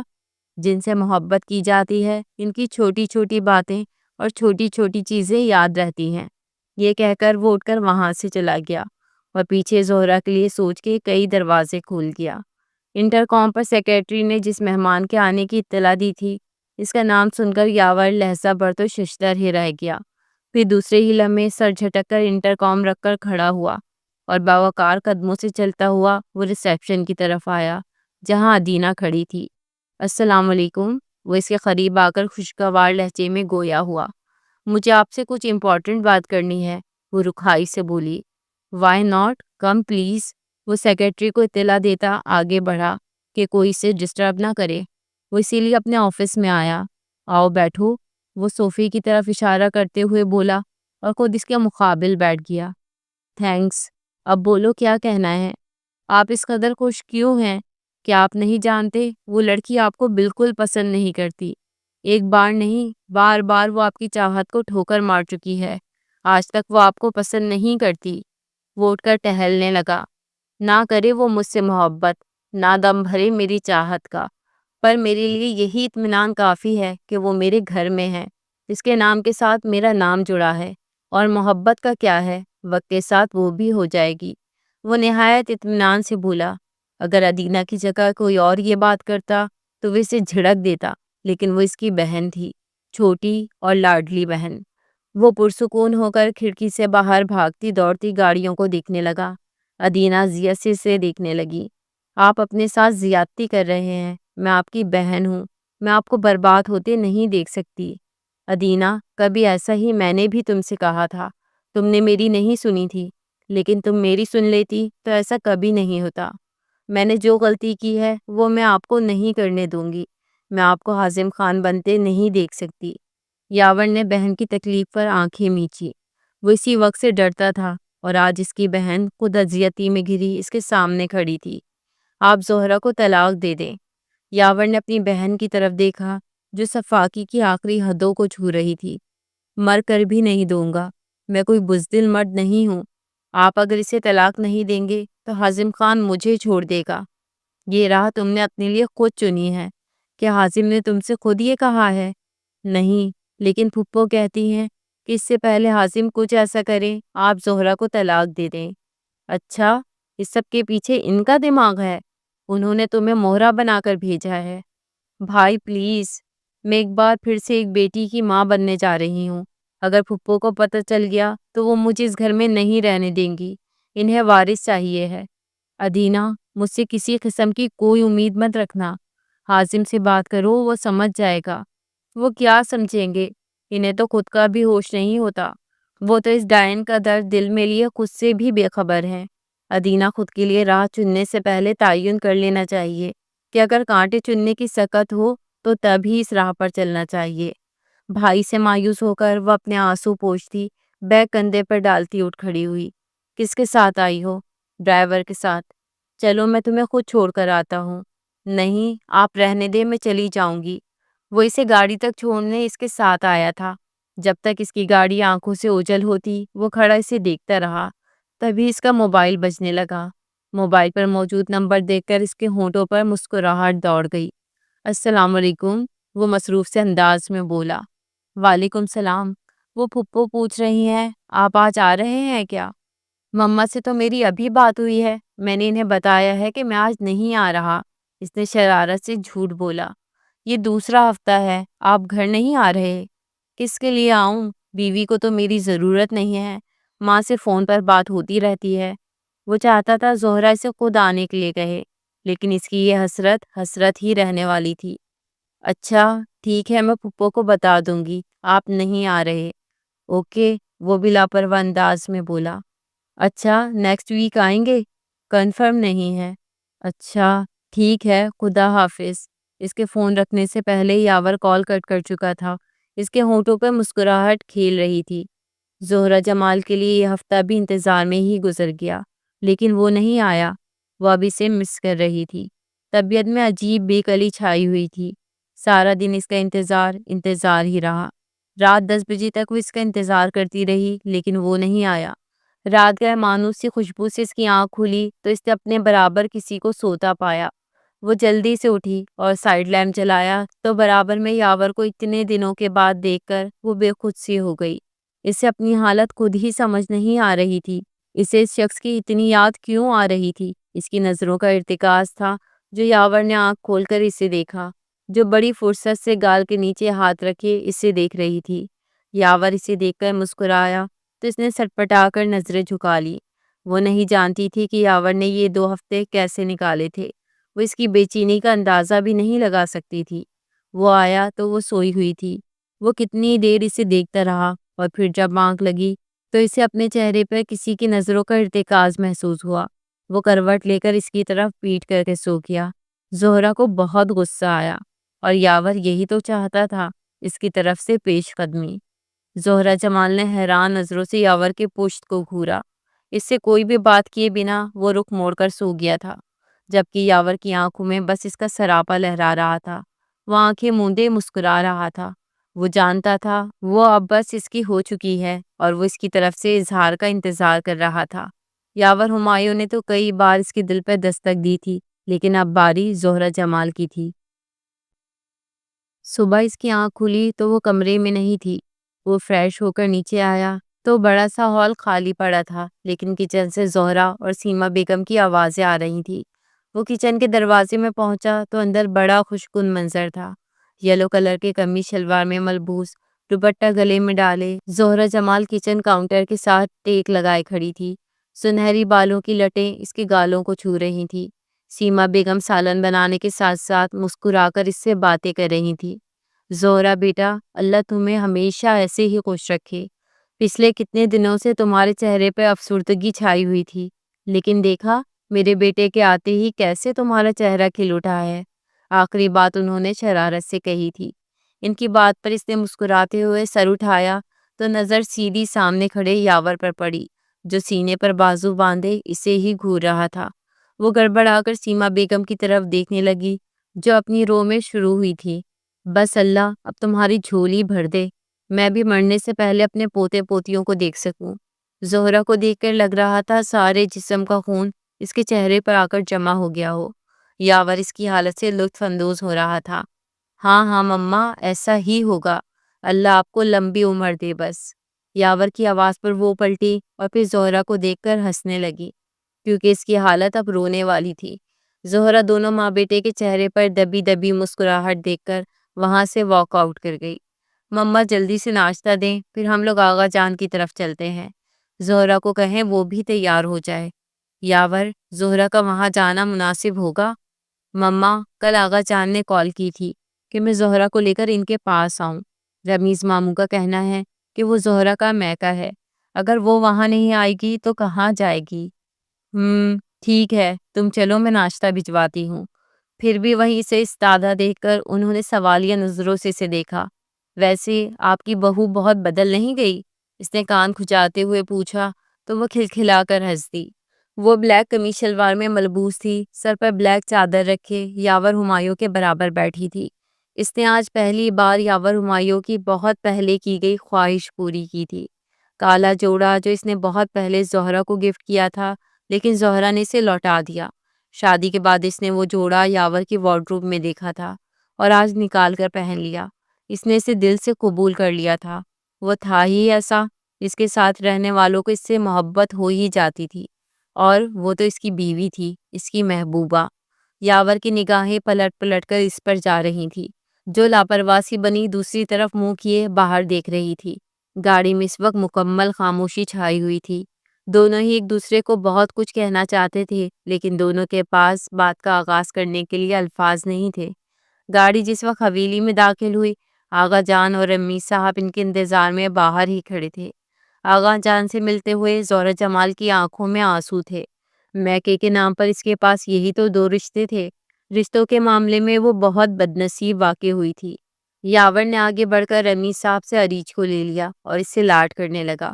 جس وقت وہ دونوں ہال میں داخل ہوئے، ادینہ اور امینا بیگم نے ایک دوسرے کی طرف دیکھا۔ حازم اور امینا بیگم واک آؤٹ کر گئے، جبکہ ادینہ بھائی کی محبت میں اس کی طرف بڑھائی، لیکن زہرا کی طرف اس نے نظر اٹھا کر بھی نہیں دیکھا۔ یاور بہن کو باہوں کے حصار میں لیے سامنے موجود صوفے پر بیٹھ گیا۔ ادینہ کی آنکھوں میں اس سے بہت سے شکوے تھے۔ زہرا نے دونوں کو ساتھ بیٹھتے دیکھ کر آغا جان کے ہمراہ ان کے کمرے کی طرف بڑھ گئی۔ یاور کی سوچتی نظروں نے دور تک اس کا تعاقب کیا۔ زہرا کے جانے کے بعد ادینہ بھائی سے دور ہو کر بیٹھ گئی۔ بھائی، یہ آپ اچھا نہیں کر رہے۔ کیا؟ اس کو لے کر یہاں کیوں آئے ہیں؟ ادینہ، اس نے تمہارے آنے پر تو خطگن نہیں لگایا۔ بھائی، وہ میرے باپ کا گھر ہے۔ ادینہ، یہ اس کے باپ کا گھر ہے، لیکن بھائی، اس کا یہاں سے کوئی اور بھی رشتہ رہا ہے۔ ادینہ، پھر تو وہ تم پر بھی پابندی لگا سکتی ہے، کیونکہ تم اس کے سابقہ شوہر کی بیوی ہو۔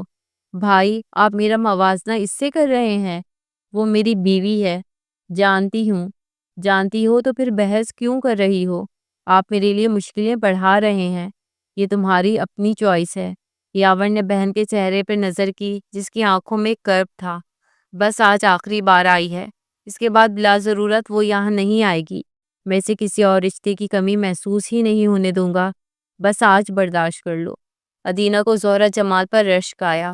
یہ شخص اس سے جدا ہو کر بھی اس کی محبت کا دم بھرتا ہے، اور ایک یاور ہمایوں ہے، اس کا شوہر، جس نے اسے پانے کے لیے سب کچھ داؤ پر لگا دیا۔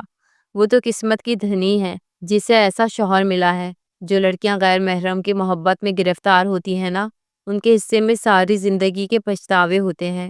زہرا جمال نے یاور ہمایوں کی انتہا کی محبت دیکھ کر بھی اپنے قدم نہیں ڈگمگائے، اور ایک ادینہ ہمایوں جو نہ جانے کب اتنی خود پسند ہو گئی کہ کسی کا بھی نہیں سوچا، ایک عورت سے اس کا شوہر چھین لیا، اس کی زندگی برباد کرنے میں کوئی کسر نہیں چھوڑی۔ لیکن قصور اکیلی ادینہ کا بھی نہیں ہے، حازم خان بھی برابر کا حصے دار ہے۔ وہ ایک بزدل مرد تھا جو اپنے سے جڑی عورت کی حفاظت نہ کر سکا۔ وہ زہرا جمال کے قابل ہی نہیں تھا۔ آغا جان، کیوں آئی ہے وہ یہاں؟ کیونکہ یہ اس کے باپ کا گھر ہے، اور تم ایسا کوئی سوال کرنے کا حق نہیں رکھتے۔ حازم نے حیران ہو کر آغا جان کی طرف دیکھا۔ آغا جان، یہ کیا کہہ رہے ہیں آپ؟ ٹھیک کہہ رہا ہوں حازم، تم نے اس حویلی سے رشتہ اسی دن توڑ دیا تھا جس دن تم نے زہرا کو طلاق دی تھی۔ تم کبھی نہیں سمجھ سکتے حازم کہ ان ماں باپ اور ان لڑکیوں کے دلوں پر کیا گزرتی ہے جب وہ طلاق کا داغ پیشانی پر سجائے واپس میکے لوٹ آتی ہیں۔ خدا کا شکر ہے کہ زہرا کا باپ زندہ نہیں ہے، ورنہ وہ تمہیں اپنی بیٹی کی بربادی پر کبھی معاف نہیں کرتا۔ تم جانتے ہو جس دن تم نے زہرا کو طلاق دی تھی تو میری کیا حالت تھی، لیکن اب تم سمجھ جاؤ گے، خود ایک بیٹی کے باپ بنے ہونا تو سمجھ جاؤ گے کس قدر تکلیف دہ تھا آرزوؤں کا سفر، مسئلہ در مسئلہ، سانحہ در سانحہ۔ حازم خان کو خبر ہی نہ ہوئی کب ایک آنسو اس کی آنکھ سے نکل کر اس کی داڑھی میں جبس ہو گیا۔ اس کے حصے میں خسارہ ہی خسارہ آیا تھا، انتقام لینے چلا تھا، خود کو ہی برباد کر لیا۔ حال نور ٹھیک کہتی ہیں، حازم جو لوگ انتقام لیتے ہیں وہ تنہا رہ جاتے ہیں۔ زہرہ جمال نے بھی اپنی ماں اور باپ کے کیے کا ازالہ بھی کر دیا تھا۔ وہ حال نور کو زندگی کی طرف لے آئی تھی۔ حال نور کو دیکھ کر پہلے پہل تو حازم کو تو یقین ہی نہیں آیا کہ یہ وہی حال نور ہے۔ حازم میرے بچے، یہ تم نے اپنے ساتھ کیا کر لیا؟ کیا میری زندگی تمہارے سامنے ایک عبرت کا نشان نہیں تھی جو تم خود کو بھی برباد کرنے چل دیے؟ ان کی آواز اس کے کانوں میں گونج رہی تھی۔ زہرہ ایک ہیرا ہے جو یاور ہمایوں کی قسمت بنا۔ کبھی یاور کو غور سے دیکھنا حازم، اس کی آنکھوں میں اس لڑکی کو دیکھ کر ایک جہان نظر آتا ہے۔ وہ سب میں نے تمہاری آنکھوں میں بھی دیکھا تھا، لیکن تم اس کی حفاظت نہیں کر سکے۔ آغا جان، میں ادینہ اور ریچھ کو لے کر امریکہ جا رہا ہوں۔ آغا جان کے دل کو کچھ ہوا تھا، انہوں نے بے یقین نظروں سے حازم کو دیکھا۔ حازم نے نظریں چرا لی۔ میں نہیں چاہتا یہاں پہ کل میری بیٹی کو اپنے ماں باپ کے حوالے سے کچھ برا سننے کو ملے۔ حازم، درخت اپنی جڑوں سے جدا ہو کر ہرا بھرا نہیں رہتا، وہ مرجھا جاتا ہے اور پھر ختم ہو جاتا ہے، لوگ اس کو جلا لیتے ہیں۔ آغا جان، میں بھی چاہتا ہوں کوئی مجھے جلا کر راکھ کر دے تاکہ میرے سینے میں جلتی آگ تو ٹھنڈی ہو۔ حازم خان اپنی جگہ سے اٹھ کر دروازے کی طرف بڑھا تو اندر داخل ہوتی زہرہ کے ساتھ مت بھیڑ ہو گئی۔ کچھ پل کے لیے سب کچھ ساکت ہو گیا، بس زہرہ جمال کا وجود اس کے سامنے تھا۔ وہ بت بنا کھڑا تھا۔ ہوش میں تب آیا جب زہرہ کے پیچھے یاور کو کھڑے پایا۔ وہ زہرہ کی ایک سائڈ سے ہو کر نکلتا چلا گیا۔ کمرے میں بالکل خاموشی تھی، بظاہر دونوں وجود ایک دوسرے سے بے خبر تھے۔ یاور بے نیاز بنا لیپ ٹاپ گود میں رکھے بیٹھا بے مقصد انگلیاں چلا رہا تھا۔ زہرہ دھیرے سے چلتی ہوئی اس کے قریب گئی، اپنا سر اس کے کندھے پر رکھ کر ایک ہاتھ اس کے بازوؤں پر رکھا۔ یاور ہمایوں کے لیے کائنات کی ساری خوبصورتی اس ایک پل میں سما گئی۔ وہ سانس روکے بیٹھا رہا، اس کے وجود نے ایک پل کے لیے جنبش بھی نہ کی۔ اسے لگ رہا تھا یہ خواب ہے اور کہیں یہ خواب ٹوٹ نہ جائے۔ محبت خود بتاتی ہے کہاں کس کا ٹھکانہ ہے، کسے آنکھوں میں رکھنا ہے، کسے دل میں بسانا ہے۔ اسے معلوم ہوتا ہے سفر دشوار کتنا ہے، شجر جو گرنے والا ہے وہ سایہ دار کتنا ہے۔ کیا واقعی یہ زہرہ جمال ہی کہہ رہی تھی؟ وہ اس کے لیے سایہ دار شجر ہے؟ لگا ہے جو نشانے پر کمال میں بھی نہیں تھا، تیری قربت کا موسم تو گمان میں بھی نہ تھا۔ وہ جس کو پہن کر تم نے ہمیں پتھر کا بنایا ہے، لبادہ اس طرح کا تو دکان میں بھی نہیں تھا۔ یاور نے اسے اپنی باہوں کے گھیرے میں لیا تھا۔ زہرہ نے آنکھ اٹھا کر اس کی آنکھوں میں دیکھا تھا۔ محبت کی زنجیر سے ڈر لگتا ہے، کچھ اپنی تقدیر سے ڈر لگتا ہے، جو مجھے آپ سے جدا کرتی ہے، ہاتھ کی اس لکیر سے ڈر لگتا ہے۔ زہرہ نے دونوں ہتھیلیوں کو گھورتے ہوئے اپنی سوچ کو زبان دی۔ یاور ہمایوں نے جھک کر اپنے ہونٹ اس کی ہتھیلی پر رکھ دیے۔ یہ یقین میں اب کبھی ٹوٹنے نہیں دوں گا۔ زہرہ نے مسکراتے ہوئے اپنے آنسو صاف کیے۔ یہ کیا ہے زہرہ جمال، میرے پاس رہ کر بھی تمہاری آنکھوں میں آنسو؟ یہ خوشی کے آنسو ہیں یاور، تمہارا جیسا شوہر پانے کی خوشی، اتنی محبت دینے کی خوشی، سب کے سامنے میرا بھرم رکھنے کی خوشی۔ زہرہ جمال کے کانوں میں آغا جان کے الفاظ گونج رہے تھے۔ زہرہ، اپنے اور یاور کے رشتے میں سے غلط فہمیاں نکال دو۔ کیا تم آج یہ برداشت کر سکتی تھی کہ حازم اپنی دوسری بیوی کے ساتھ رہتا اور تم اکیلی زندگی کی گاڑی گھسیٹ رہی ہوتی؟ یاور کو طلاق کا مطالبہ رکھنے کے لیے میں نے اور سیما نے ہی کہا تھا کہ حازم تمہیں طلاق نہیں دے گا، لیکن وہ بہت بزدل نکلا۔ یاور، ایسا نہیں ہے، وہ کئی بار میرے پاس آیا ہے تمہارے لیے، میں نے تمہیں ایسے ہی اسے نہیں سونپ دیا۔ میں جانتا ہوں وہ تمہارے قابل ہے، وہ تمہاری عزت کرے گا، تمہیں تحفظ مہیا کرے گا۔ اس کے دل میں موجود جو تھوڑا سا میل تھا وہ بھی جاتا رہا۔ آج کی صبح ہر صبح سے زیادہ چمکیلی اور خوبصورت تھی۔ زہرہ کی آنکھ کھلی تو پہلی نظر یاور پر پڑی جو اسے ہی دیکھ رہا تھا۔ ان کے ہاتھوں کی مہندی کا ہمیں یہ فائدہ ہوا کہ رات بھر چہرے سے اس کی زلفیں ہم ہٹاتے رہے۔ زہرا نے اپنی ہتھیلی کی مہندی کو دیکھا۔ بہت اچھا کلر آیا ہے۔ ہاں، کہتے ہیں جن کا کلر اچھا آتا ہے اس کا مطلب ان کے شوہر کو ان سے بہت محبت ہوتی ہے۔ جھوٹ، میں نے ایسا کچھ نہیں سنا۔ اچھا تو کیا ہوا؟ ماں بدولت سے سن لیا ہے نا بھی؟